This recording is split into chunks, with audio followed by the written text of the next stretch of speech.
Yung sukatang mo eh, mula sa plate. Sukatang pa.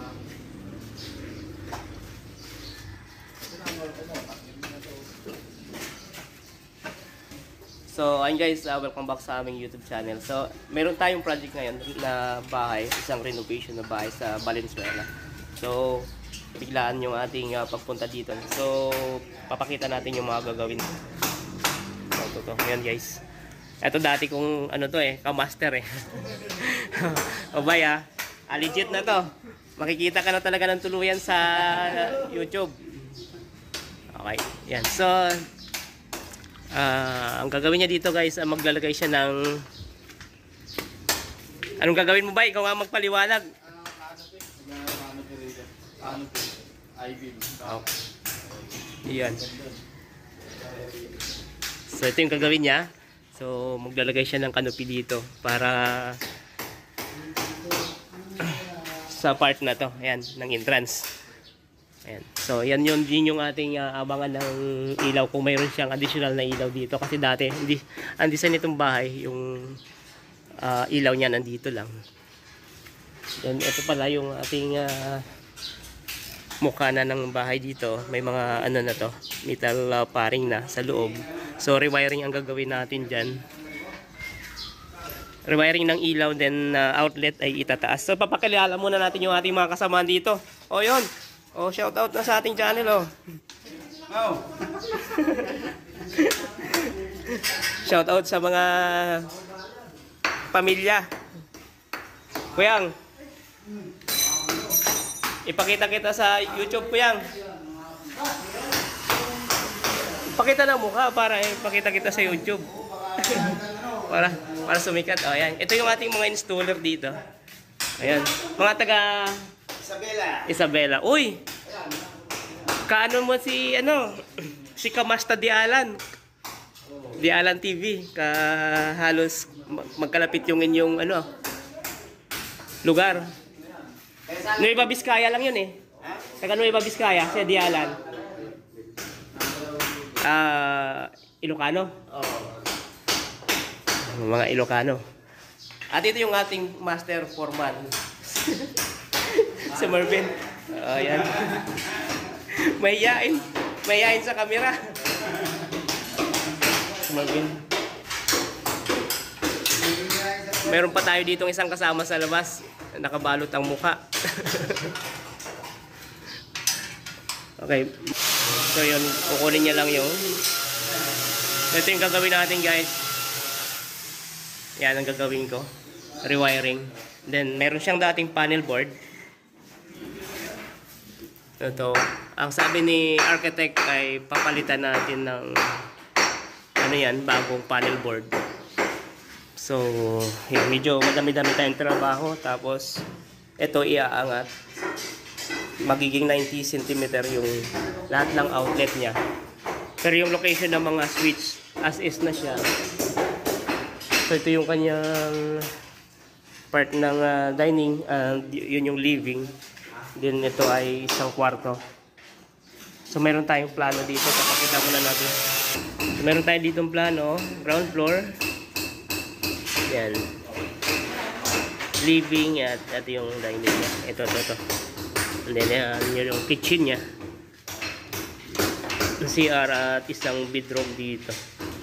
So akyatin natin sa taas. Sa second floor. Tingnan natin yung mukha ng second floor.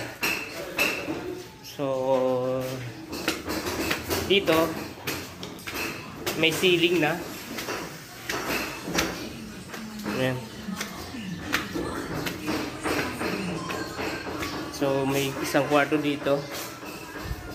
Ayan, may wiring na ito sa taas na to. Pero, hindi ako nag-wiring yan guys. May isa siyang electrician na pinagawa dyan. Ito, isang kwarto din. Then ito, may isang kwarto din dito. Yan, may ceiling na. At naka-wiring na rin. Ayan. So, ako yung pinapunta ni boss. So, dati ko din kliyente kasi ito. Medyo na busy lang tayo noon. Ngayon lang ulit ako nagkaroon ng time para makamusta siya. At ayun, meron siyang medyo malapit na project sa atin. Kaya ako yung pinapunta ngayon niya dito. Yung isang electrician niya kasi ay busy. So, ayun. Medyo malaki-laki itong trabaho natin dito. At ito dito. Oh, bye. Kaway-kaway. So, ito na yung gagawin niya. Shoutout sa mga kababayan mo. Anong ang lugar mo, bay? Bulacan, pero probinsya ko Antique. Taga Bulacan siya ngayon. Pero ang original ay Antique. Shoutout mo yung mga kababayan mo doon. Shoutout sa mga doon, mga nakakilala sa akin dyan. So yun. Solong-solo lang ating gagawin ngayon. Naka-spandrel dito sa labas pala ng bahay.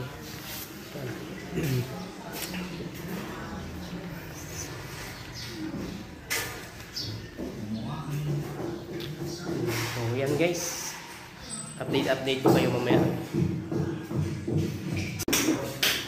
I-off muna natin yung ating mga lightings guys kasi may mga power yan. Yan, magbubunot tayo ng wire eh. Yan. Okay. Para safe. So, ulayin ko na to dito. A few inches later. So, yun guys ang ating nagawa sa halos 6 na oras na nakalipas. At hindi na natin videohan yung ating pag-rewire dyan dahil nagmamadali tayo. So, pero sa mga susunod na ano pa yan, video natin dyan ay meron akong konting tutorial lalo na dun sa mga baguhan. At ayan nga, nawiringan ko na yung living and yung halos kalahati ng dining at mayroon na siyang power supply at nilagyan ko ng switch yung temporary ilaw nila para mayroon silang magamit na ilaw kapag gabi kasi dyan sila natutulog. At ayan yung wiring natin sa labas. Okay na siya. Ayan, may mga drop na tayo dyan. Pero yung iba, wala pang flexible. Ayan, dito sa labas. Tapos na tayo dyan. Ayun, papunta dyan. Sa likod na banda ito ng ground floor. Then, ito yung pangalawang araw natin guys. Ating lahat, tatlong ambak sa aking YouTube channel. So, ngayong araw ay nandito ulit tayo sa aking project na residential. So, nandito ako sa second floor. So, bali, second day ko ngayon. Pero ang pupukusan ko muna ay sa baba. So, sinisita ko lang itong taas. Meron ng primer, yung kisame. So, sa baba ay may additional na mga ilaw. So, papakita ko doon yung babago. So, dito guys, meron pala itong center island. Kasi ito yung part ng kusina niya. So, meron tayong additional na ilaw dito para sa center island. Then, may cabinet yan, papunta dito. So, abangan din natin ng line to line na lang. Para yung switch niya nandun lang sa cabinet. O, shoutout muna sa ating mga kasama. Yung mga busy na sila. Magkapatid sila eh. So, ito, halos natakpan na to. Part na yan. So, ang gagawin ko lang naman ay ito na lang. Yung switch na ito, magiging dito na siya. So, ikot lang yung wire na ito, papunta dito. Then,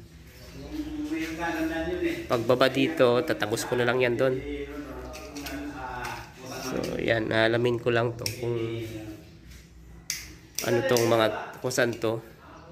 Kasi dito mayroong 4 na ilaw sa gilid, then mayroon isang center. At bawat canopy niya dito, ayan, mayroong abang. Ano din dito. Mayroon din abang yan. So, 5 yung dating nakalagay. Isang 2-gang at isang 3-gang. So yan. Susundin lang natin to ang dati.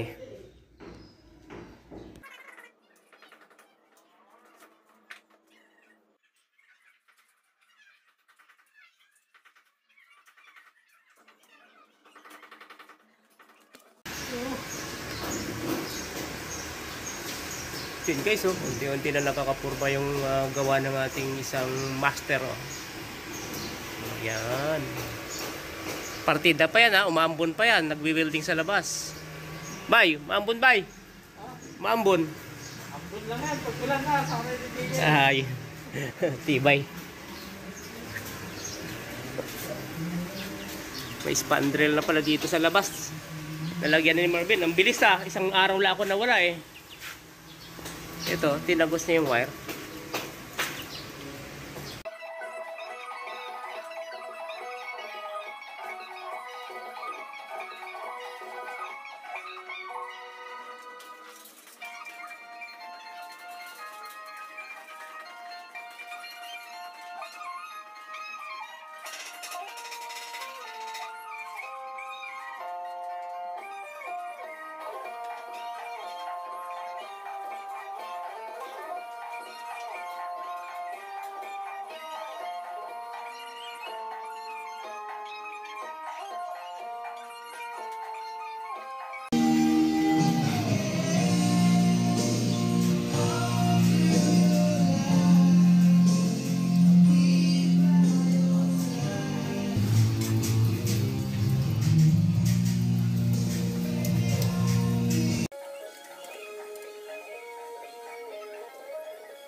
So, ito na yun guys, ang mukha ng wiring natin dito.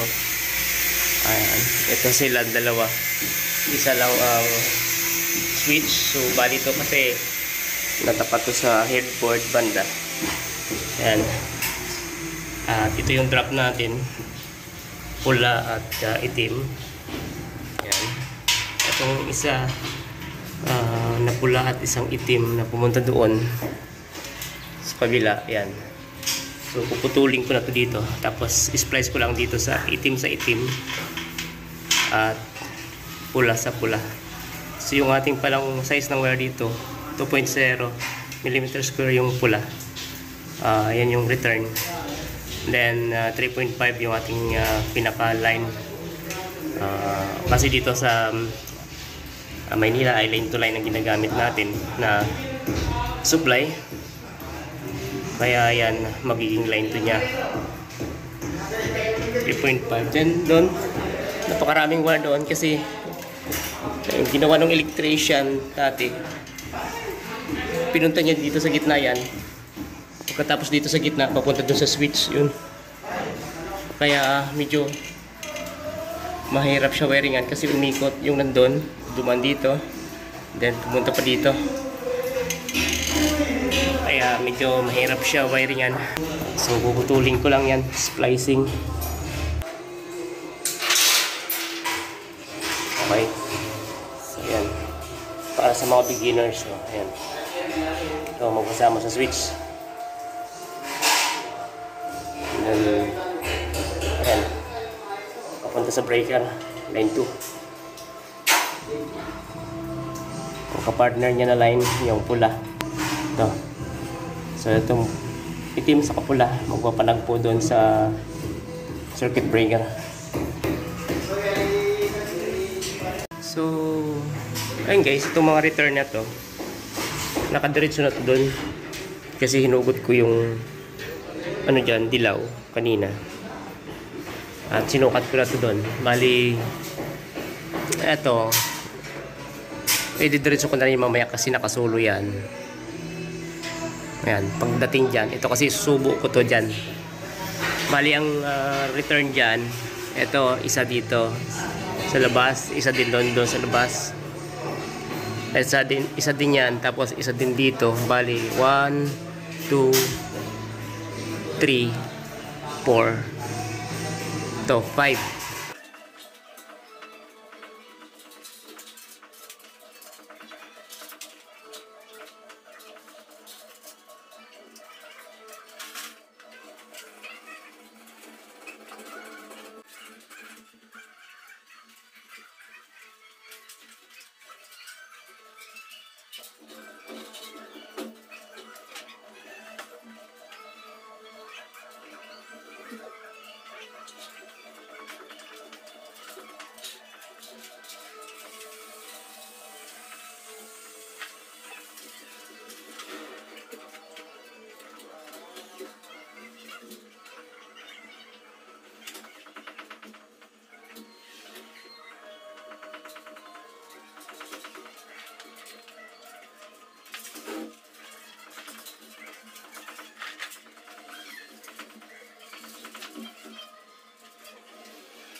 So, nag-iwan tayo ng isang wire dito.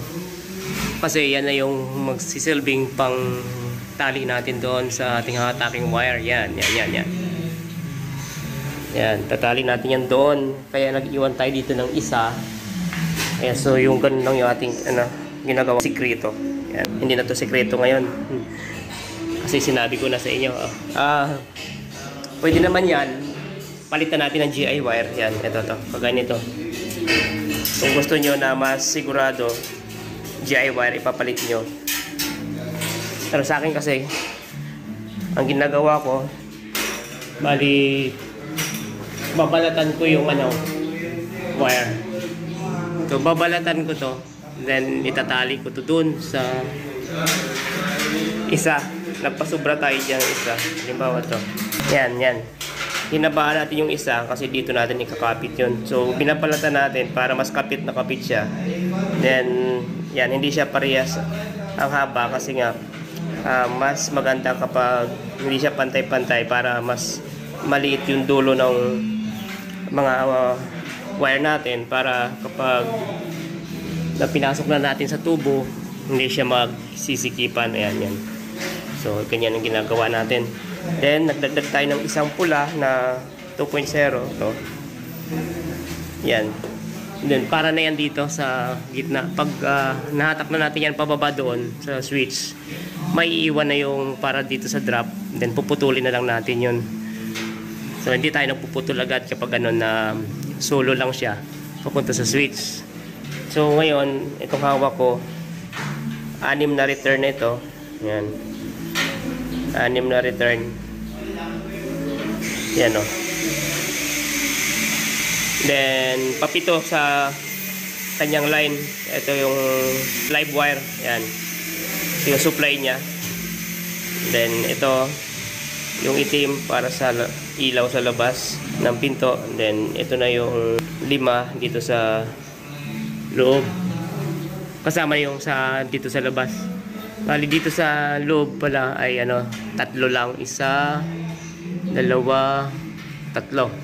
Then may isa doon sa labas, din isa din dito sa labas. Kaya naging 5 siya. Okay. So tatali na natin doon. Then hatakin na. So nakikita yung mga paniki sa harap ko.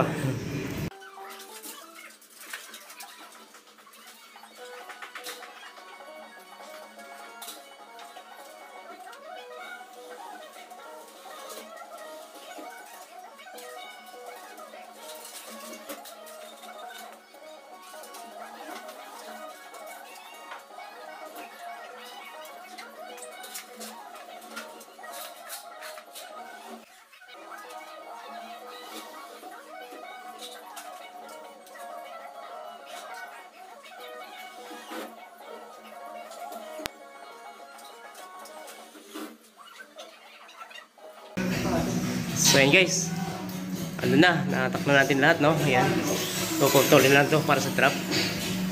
Andun na siya, oh. Diba? Oh, yan lang, ganun lang. So guys, ito yung ating gagamitin, flexible connector. Yan. So madali lang naman yung install.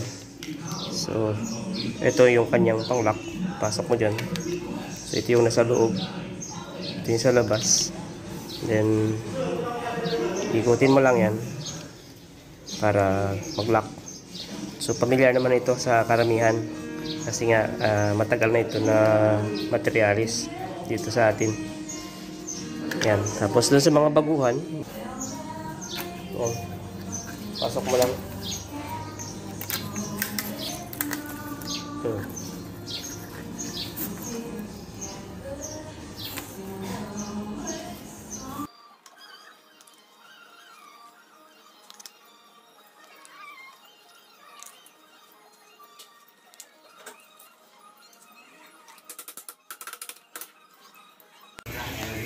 At ayun na guys, nailagay na natin yung mga flexible para dun sa ating mga drop na wire. Ayan. Mayroon tayong 4 na accent light at meron tayong center.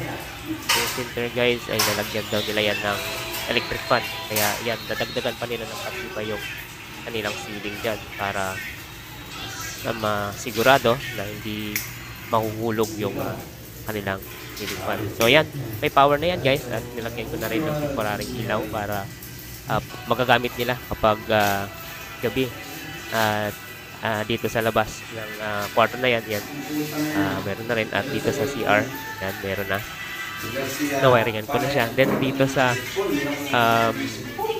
additional natin na kitchen island ay meron pa akong natitira